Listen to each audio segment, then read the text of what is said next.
Claire Montgomery stormed into the maintenance hangar at dawn, her heels clicking sharply against concrete. Yesterday, her private helicopter had malfunctioned mid-flight engine failure that left her furious and grounded. Now the technician claimed it was fixed. "Who repaired it?" she demanded. A small voice answered from behind a toolbox. "My daddy did." Claire turned. A 6-year-old girl with oil-stained hands pointed across the hangar to a man in a janitor's uniform, quietly mopping the floor. Not an engineer, not a technician. Just the new custodian who'd started yesterday. Claire Montgomery was 34, sharp-edged and successful. She'd built her entertainment media company from the ground up, turning it into an industry powerhouse. Money had never been her problem, connection had. She kept people at arm's length, trusting spreadsheets more than smiles. But flying was different. In the cockpit of her personal helicopter, thousands of feet above the noise of business deals and board meetings, Claire found the only peace she knew. She'd earned her pilot's license in college, back when she still believed freedom meant going higher, faster, alone. Every weekend, she flew. It was ritual. It was escape. Ethan Walker was 37 and invisible. He wore the uniform of someone the world had learned to ignore: gray coveralls, work boots worn thin, a badge that read maintenance staff. He'd been hired just 24 hours ago, assigned to clean floors at the industrial complex where Claire kept her helicopter. His resume listed no college degree, no technical skills, just short-term jobs that painted the picture of a man barely surviving. But his hands told a different story. They were careful hands, steady hands, the kind that had once built intricate machines and solved impossible problems. Beside him, almost always, was Lily. 6 years old, wild brown curls, and a mind that ran faster than her small legs could carry her. She wasn't supposed to be here. Children weren't allowed in the maintenance facility, but Ethan had no choice. Daycare was expensive. Babysitters asked questions. So Lily came to work, clutching a worn notebook filled with drawings of gears, engines, and helicopters sketched in careful detail.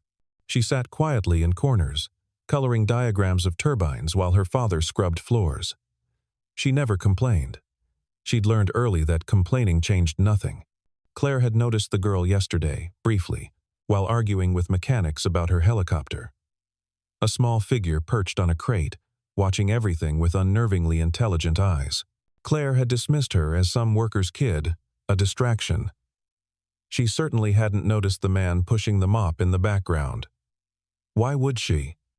People like Ethan were designed to be invisible. But now, standing in the hangar with early light cutting through high windows, Claire was noticing. She walked slowly toward Ethan. He didn't look up. He kept mopping, steady and methodical, as if he hadn't just been accused of something impossible. "You fixed my helicopter," Claire said. It wasn't a question. Ethan paused. "It was a simple calibration issue," he said quietly. "The fuel regulator was seated incorrectly.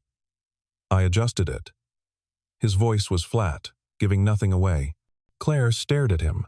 Something about his face pulled at the edges of her memory like a song she'd heard years ago and couldn't quite place. Lily appeared at his side, tugging gently on his sleeve. "Daddy's really good at fixing things," she said proudly.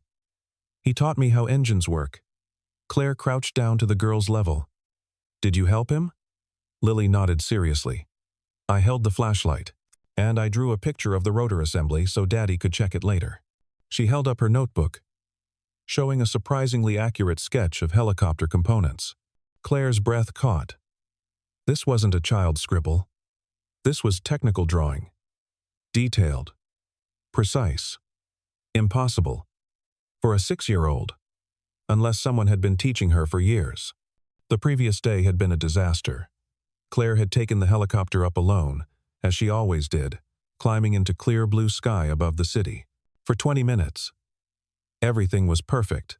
The hum of the engine. The weightless feeling of flight.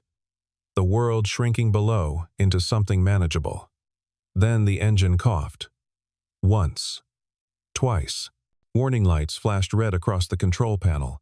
Claire's stomach dropped as the helicopter shuddered, losing altitude fast. She fought the controls, her pilot training kicking in through surging adrenaline. She managed to bring it down hard. in the maintenance facility's landing zone. Skids scraping concrete. The maintenance team swarmed the aircraft immediately, running diagnostics, pulling panels, muttering about sensor malfunctions and fuel system irregularities. They worked for 3 hours and found nothing conclusive. "We'll need to order parts," the head mechanic told her. "Could be a week, maybe 2. Claire had been furious.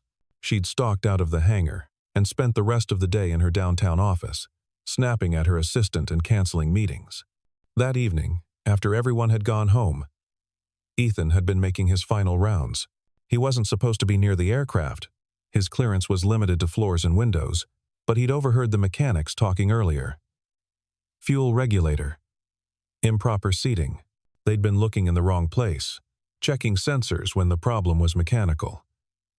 Ethan had spent his life around engines. He knew their language, the way they whispered and complained when something was wrong. He paused near the helicopter, mop in hand, and listened. He should have walked away.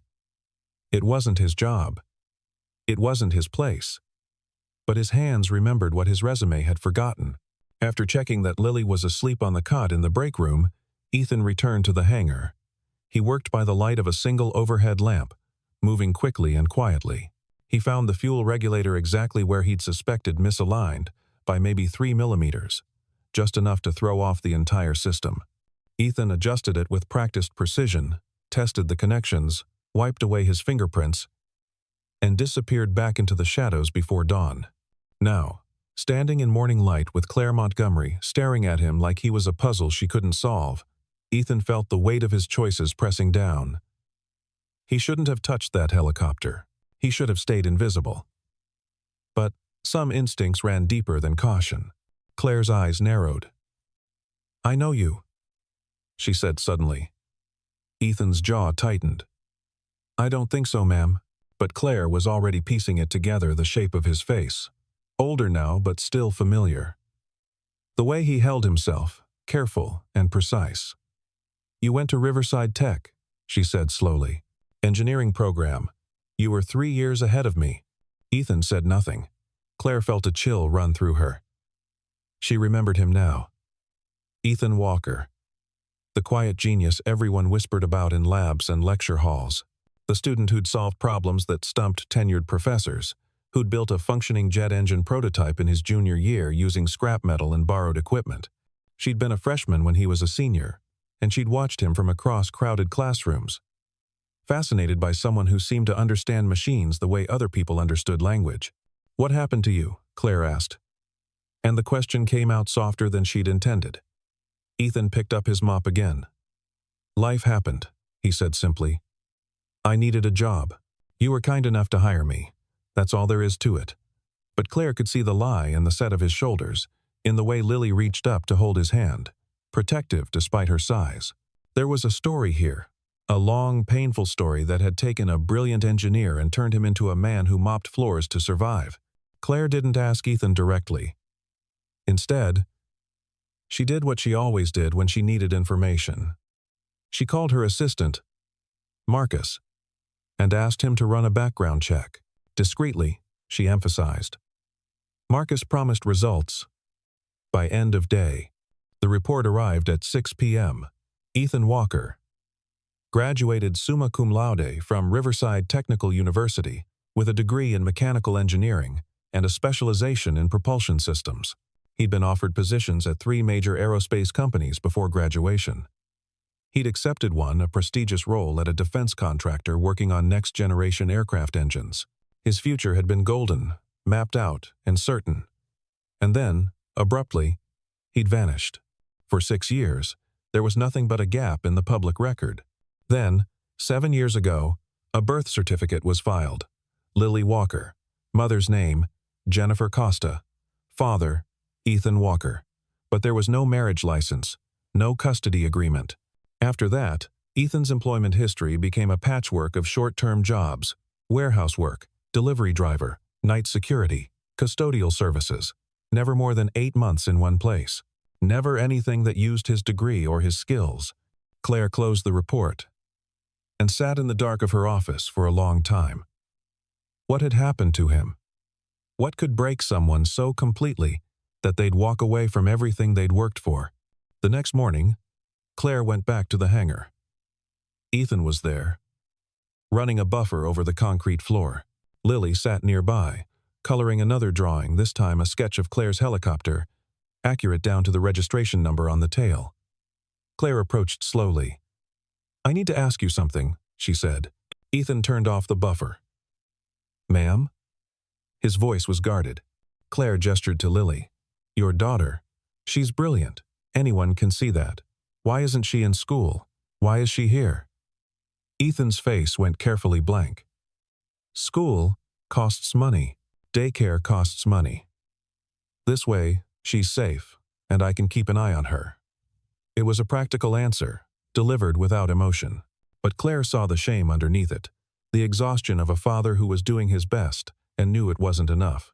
"And you," Claire pressed gently. "You were one of the top engineering students in the country. You could be anywhere, doing anything.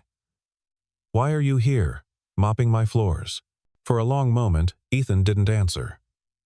Then he looked at Lily, who was watching them with wide, worried eyes. "I made choices," he said, finally.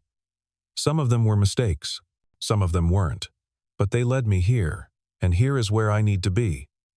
For her, he met Claire's gaze, and she saw something in his eyes that made her chest ache resignation, mixed with fierce, stubborn love. He'd sacrificed everything for that little girl, his career, his dreams, his future. He'd burned it all down to keep her safe, and he didn't regret it. Claire nodded slowly. "I won't fire you," she said quietly. "And I won't tell anyone about the helicopter. But I need you to promise me something." Ethan waited. "If you see something else that's wrong with the helicopter, with any equipment, you tell me. Don't fix it yourself. Just tell me. Can you do that?" It took him a moment, but he nodded. "Yes, ma'am." Claire turned to leave, then paused. "And Ethan? Thank you for fixing it. You probably saved my life." Over the following weeks, something shifted. Claire found reasons to visit the maintenance facility more often than necessary. She'd check on the helicopter, inspect the hangar, ask questions about safety protocols. And somehow, inevitably, she'd end up talking to Ethan. At first, their conversations were brief and professional discussions about equipment maintenance, proper storage procedures, minor repairs. But gradually, they deepened.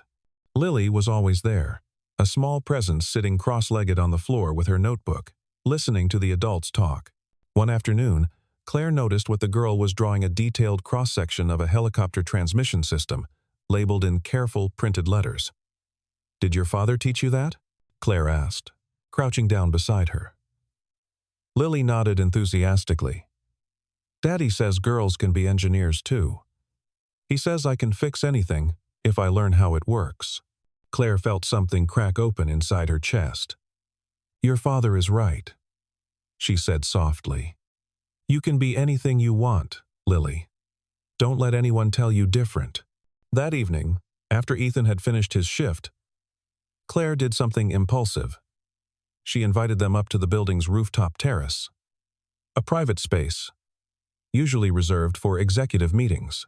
She had coffee brought up, and juice for Lily, and they sat together, watching the sun set over the city. Ethan was uncomfortable at first, too aware of the gulf between his custodian's uniform and Claire's tailored business suit. But Claire had a way of putting people at ease when she wanted to. "Why helicopters?" Ethan asked eventually. Claire considered the question. "Control," she said finally. "In a helicopter, everything is in your hands. You rise, you fall, you move, it's all you. When I'm up there, nothing else matters. Not the company, not the pressure, not the expectations. It's just flight." She smiled faintly. "Probably sounds ridiculous." Ethan shook his head. "No. I get it. Engines were like that for me. Once. When I was working on a problem, everything else disappeared. It was just me and the machine, trying to understand each other." "What changed?" Claire asked gently. Ethan glanced at Lily, who was leaning against his side, half asleep. "She did," he said simply. "Jennifer, her mother, got pregnant during my last year of grad school. It wasn't planned. We weren't in love. But when Lily was born..." He paused, his throat working. "Jennifer left 3 months later.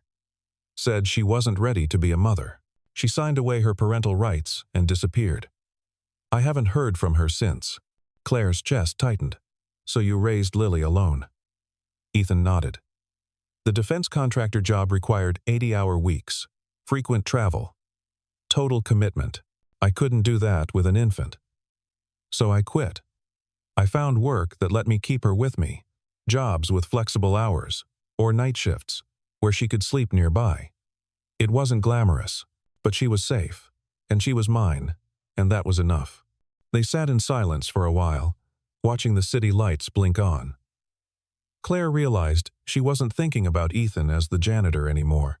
She was thinking about him as the man she'd half admired from across campus years ago.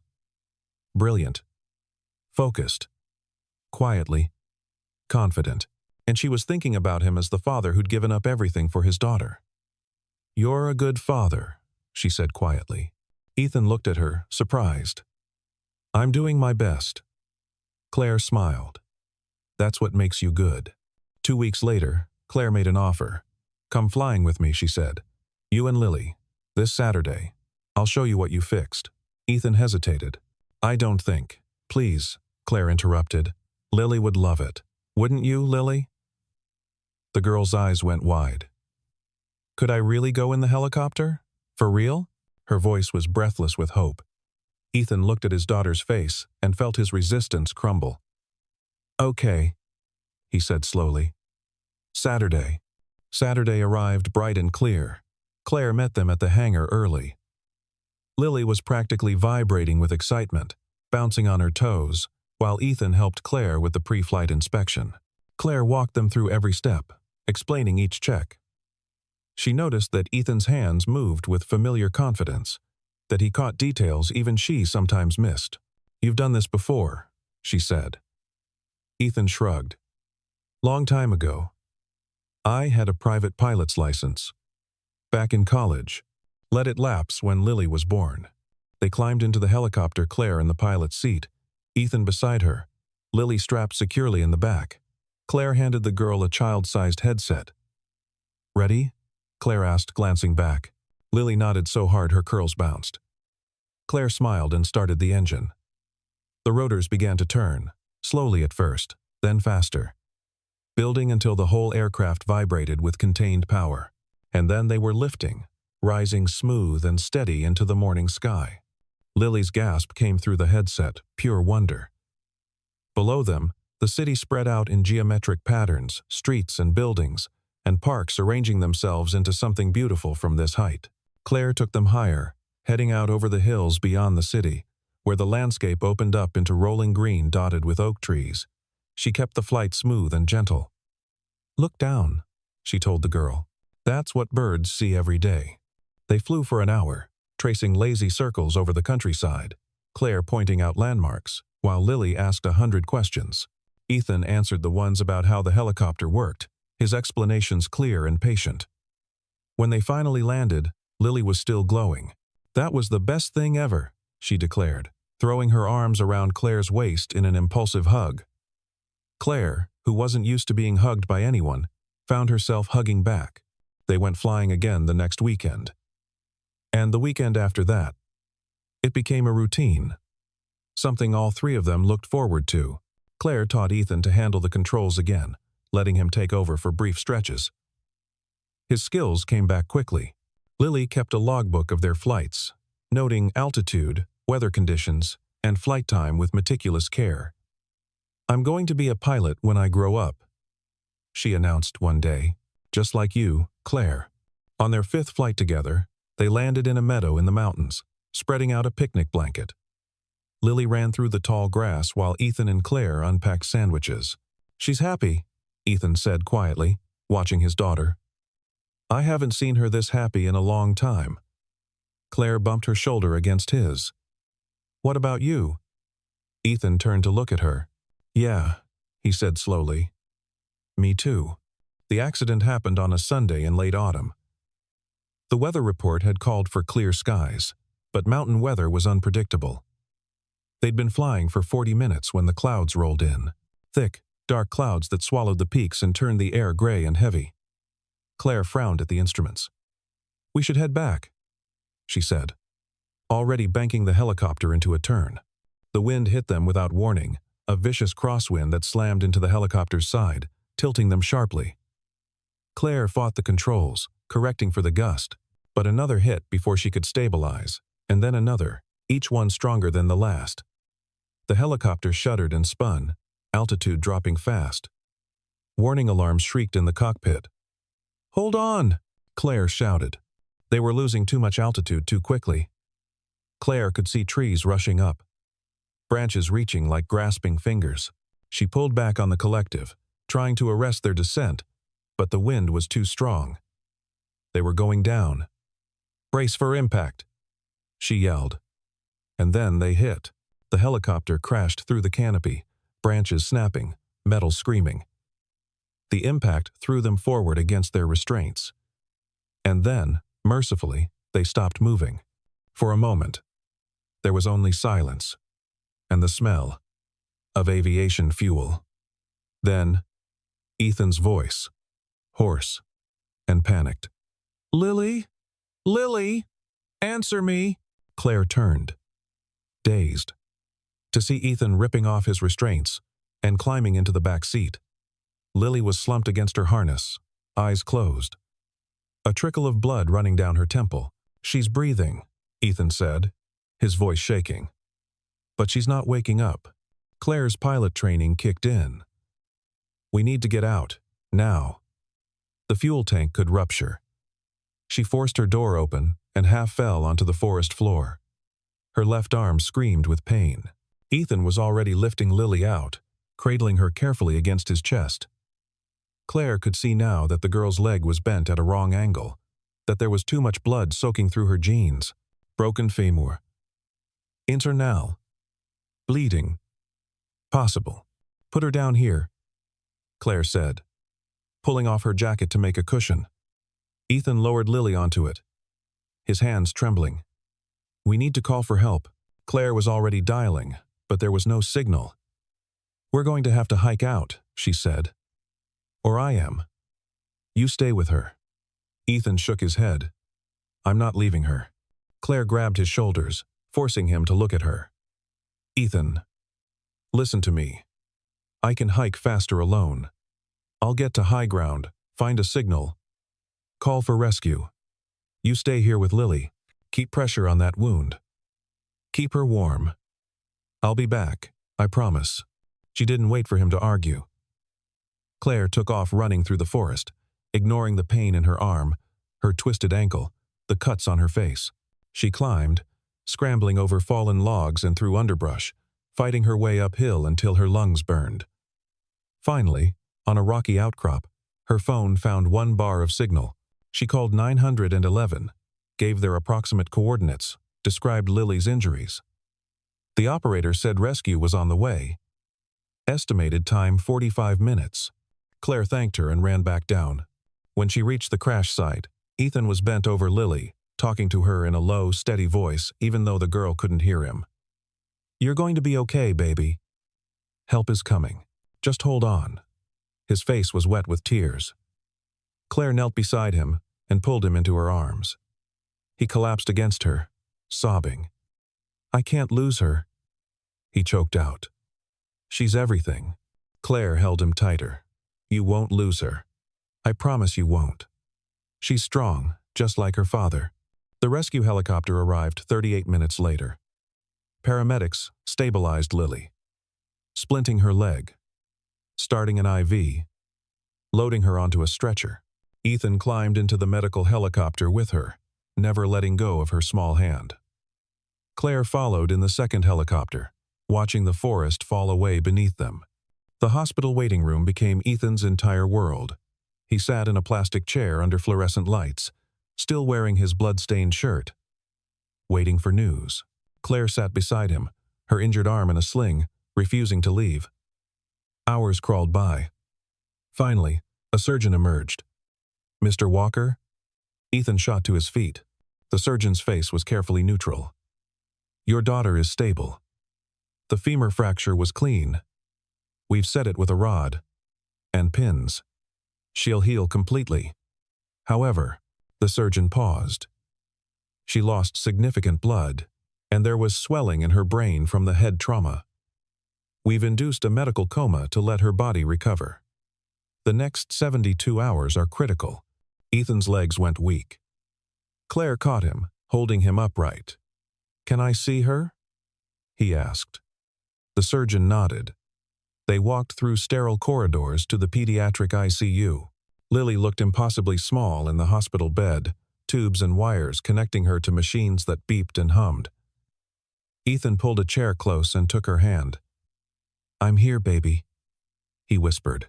"Daddy's here." Claire stood in the doorway, giving them space. She watched Ethan break apart, watched him cry with his head on his daughter's bed, and she realized something that made her own eyes burn. She loved them, both of them. Somewhere between helicopter repairs and weekend flights and conversations on rooftop terraces, she'd fallen completely in love. She stepped into the room and placed her good hand on Ethan's shoulder. He looked up, his face devastated.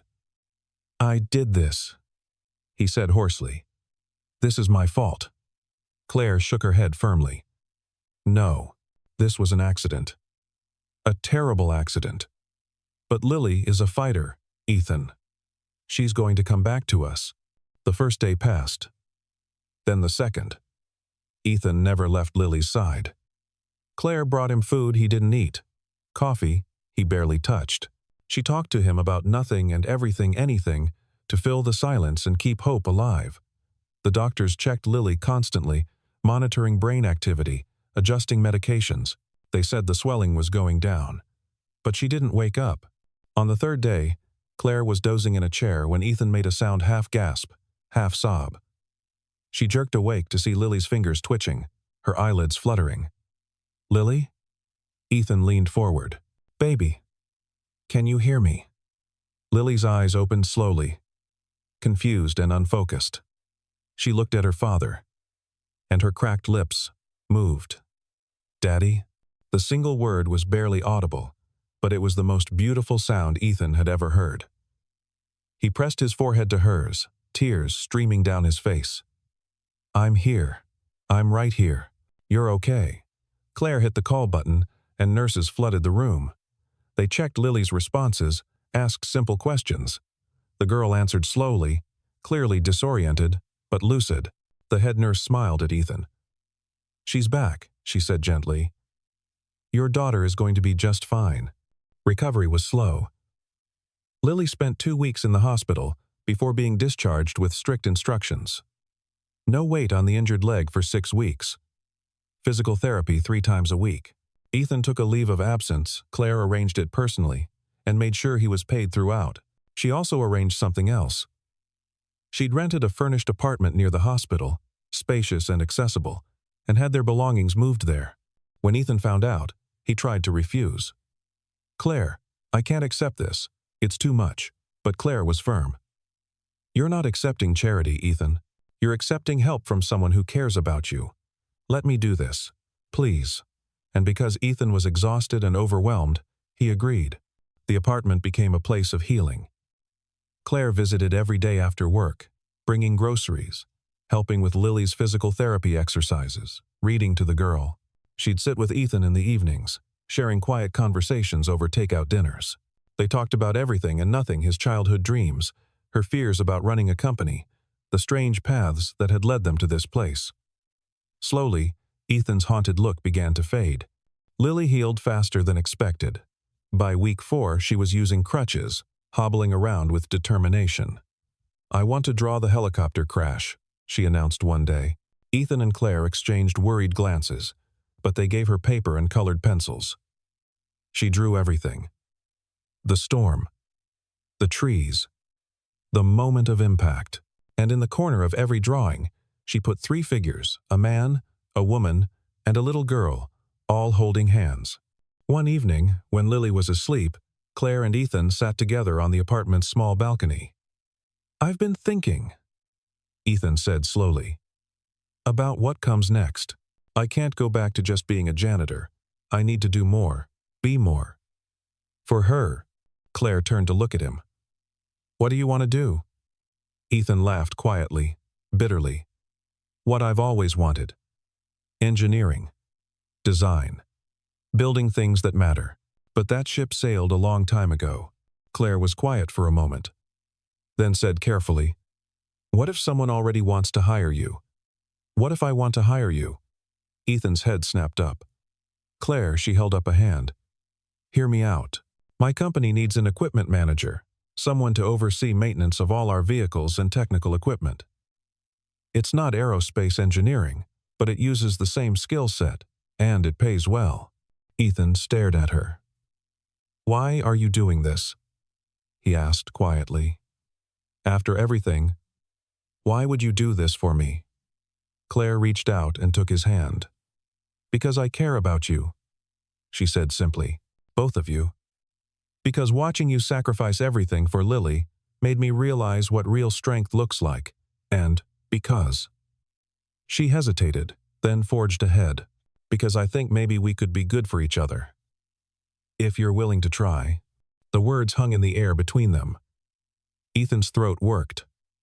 Claire, I'm a mess.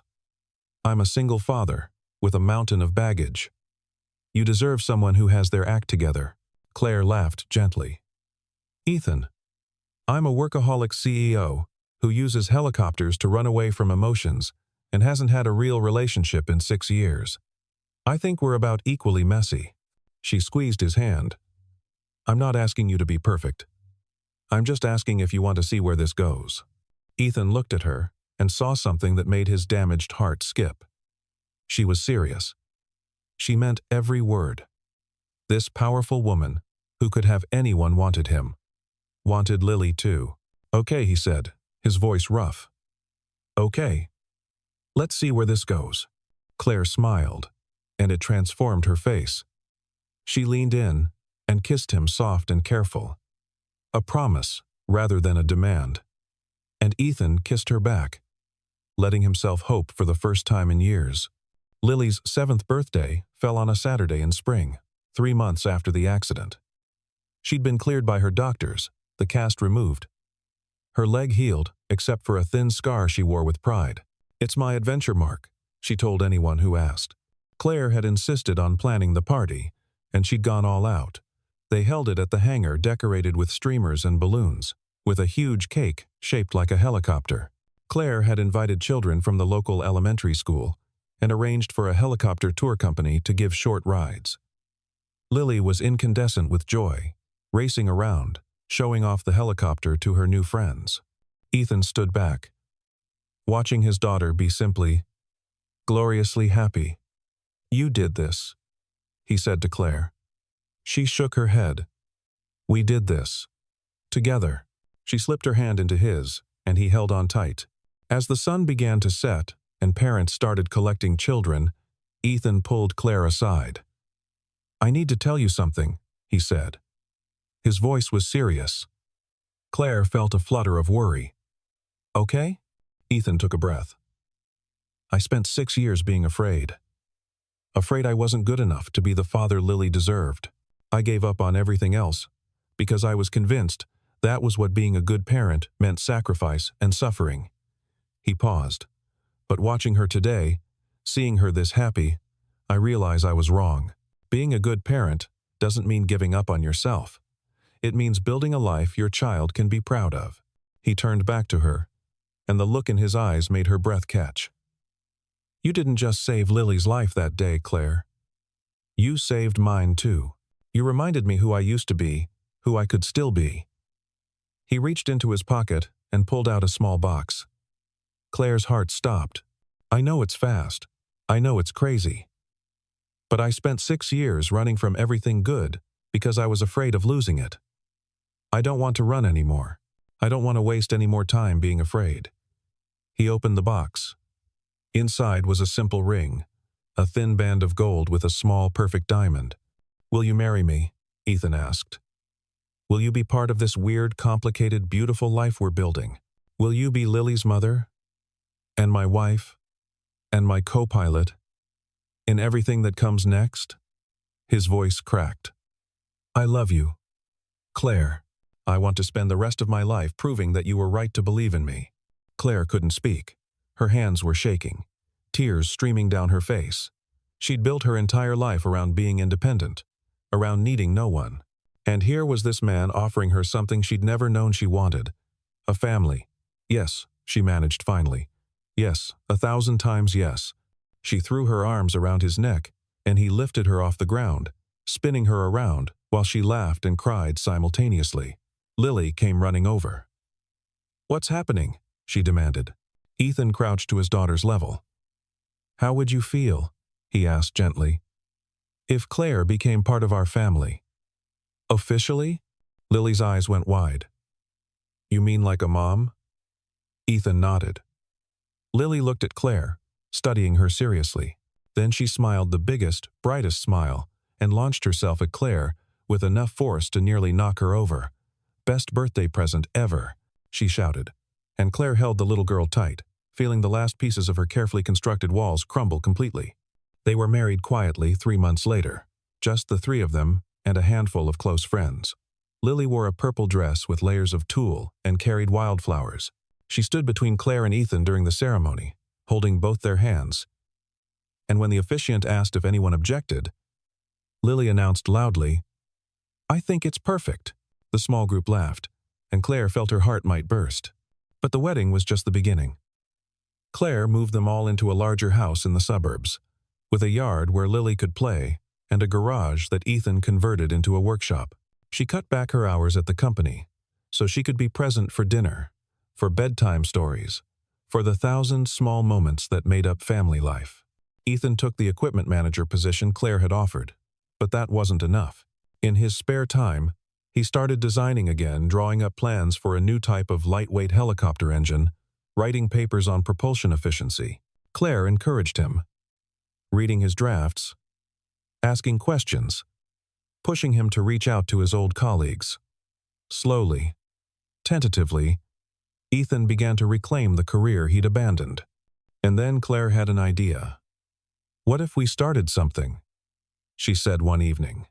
A program for kids like Lily kids, who are interested in aviation and engineering, but don't have access to that world. We could teach them the basics, show them that these careers are possible. Ethan looked at her, intrigued. Like a mentorship program? Claire nodded. More than that.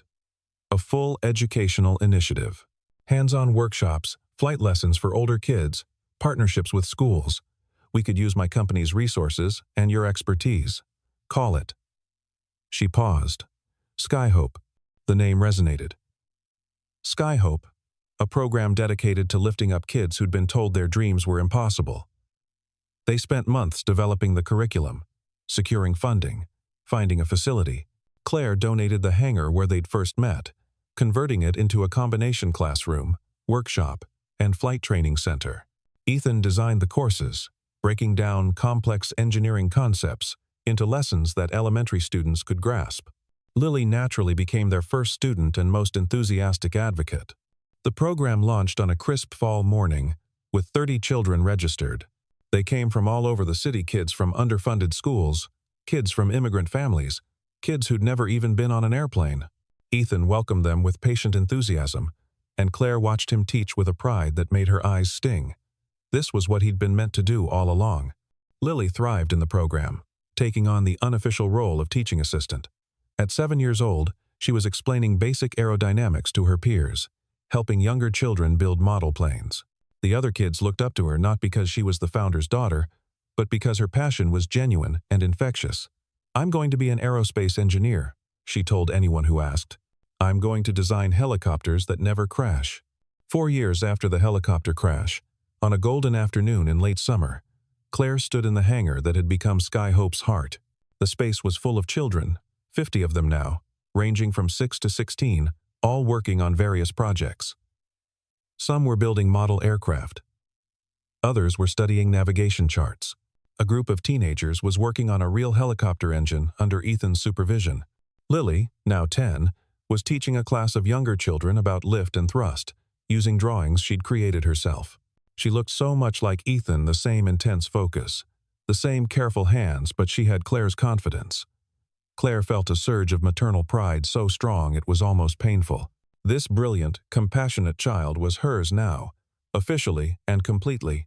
Ethan came up beside her, slipping an arm around her waist. He was 41 now, with a few gray threads in his dark hair, but he looked younger than he had that first day in the hangar. The weight of exhaustion and despair had lifted, replaced by purpose and contentment. "What are you thinking about?" he asked softly. Claire leaned into him. "How far we've come. How impossible this would have seemed 5 years ago." Ethan kissed her temple. "You know what I was thinking? That day, you asked me who fixed your helicopter. I was terrified you'd fire me. I thought my life was over." He laughed quietly. "Turns out, it was just beginning." Claire turned to face him fully. "Mine, too. I thought I had everything figured out, my company, my independence, my carefully controlled life. And then you and Lily crashed into it and turned everything upside down. Best thing that ever happened to me." Lily noticed them watching and waved enthusiastically before returning to her lesson. Claire waved back, her heart full. "Should we tell her?" Ethan asked. Claire bit her lip, then nodded. "They'd been keeping a secret for 2 weeks. Let's wait until we get home." That evening, after dinner, they sat together in the living room, the three of them on the couch, Lily sandwiched between her parents. "We have something to tell you," Claire said, taking Lily's hand. The girl looked between them, curious. "What?" Ethan and Claire exchanged a glance. "You're going to be a big sister," Claire said. "We're having a baby." For a moment, Lily just stared. Then her face split into the most radiant smile. "Really? A real baby?" Claire nodded, laughing. "Really real. Due in about 6 months." Lily threw her arms around Claire's neck. "This is the best news ever. I'm going to teach them everything, how engines work, how to draw helicopters, everything." She pulled back, eyes shining. "Can we name them after an aircraft?" Ethan groaned, while Claire laughed. "We'll think about it," Claire promised diplomatically. Later, after Lily had finally gone to bed, Claire and Ethan stood at their bedroom window, looking out at the dark yard. "Are you scared?" Claire asked quietly. Ethan considered. "A little," he admitted. "But mostly I'm grateful. When Lily was born, I was terrified and alone. This time, I have you. We're doing this together. That makes all the difference." Claire rested her head on his shoulder. "I'm scared too. I never thought I'd be a mother, not like this. But then, I never thought I'd be this happy either." Ethan wrapped his arms around her, one hand settling gently on her stomach. "Here's to more surprises," he murmured. Claire smiled. "Good surprises. I think we've had enough of the other kind." On a perfect Sunday morning in spring, 5 years after a little girl had pointed to her janitor father and changed everything, Claire Montgomery stood in the hangar beside the helicopter that had brought her family together. The aircraft had been fully restored after the crash, every piece examined and repaired. But they'd kept one small dent on the tail, a reminder of what they'd survived. Ethan was in the pilot's seat today, going through pre-flight checks with methodical precision. Lily sat in the co-pilot position, now 12 years old, and already working toward her junior pilot's license.